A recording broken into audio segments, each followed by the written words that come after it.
Welcome to another edition of the Kardashian Daily Update. Check out the pics for yourself, and we'll let you decide which suit feels like the better. It is no shocker that Kim Kardashian locked down a luxury suit at the Super Bowl and even had it filled with A-listers, but what is surprising is how not lit it was compared to Taylor Swift's. Please, before we continue, do not forget to like and subscribe. The photos showing off their respective suites are out, and we gotta say the KarJenner box, at least for some parts of the game, comes across as a little bit of a snooze fest. When you see the lively scene in T Swift's area.I and Kim's suite, there are people slumped over and leaning on their hands as if they're just running out the clock, and one dude in there looks like he's about to take a long nap.The opposite vibe was happening across the way at Tay Tay's suite, where Blake Lively, Ice Spice, Miles Teller and a few other stars were losing their minds and celebrating a ton. Of course, Taylor herself was leading the charge on the partying, pounding beers. At Kim's suite was just as star-studded, of course, with Justin and Hailey Bieber and other KarJenner sisters, Russell, Wilson and Ciara,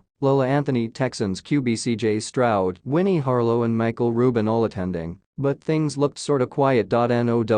This ain't a competition or anything, but the differences are notable because of the history of bad blood between Taylor and Kim, which, as we recently learned, is still fresh on T Swift's mind, something she commented on in her Time Person of the Year cover story.As. We reported Taylor said she still feels like Kim were wrong over the whole 2016 recorded convo thing, and even today, it sounds like she'd appreciate an apology.One. Last thing we'll point out about the Super Bowl suites: when the CBS broadcast went around highlighting the different stars at Allegiant Stadium, they conspicuously did not cut to the Kardashians and their whole crew. It was fairly noticeable.Guess who Kim Kardashian was rooting for at the Super BowlDoes Kim Kardashian strike you as more of a Kansas City or San Francisco woman? The reality star was at the Super Bowl last night, and you'll never guess which team she was rooting for. I'll give you some hints. 1. Kardashian picked the group least likely to win. 2. Her pick was probably the only one you couldn't bet on. 3. The answer was certainly Kris-approved. Do you have it? Let's hear from Kimmy herself for the answer. When asked by Entertainment Tonight, Kardashian said she was cheering for everybody. Never has "Go Team" been more applicable, I guess. She continued on, clarifying that she would be cheering for anyone who wants to do a Skims campaign. She's sort of joking, but don't be surprised if you see Michael Hardman in his skivvies on Instagram next month. You might be wondering, what's the point of going to the Super Bowl if you don't care about who wins? As TMZ points out, Kardashian's celeb-packed suite looks pretty low-energy. Kendall Jenner looks like a kid who's been brought to a grown-up party against her will. Well, perhaps Kardashian wanted to spend some time with her rumored new beau, Odell Beckham Jr. He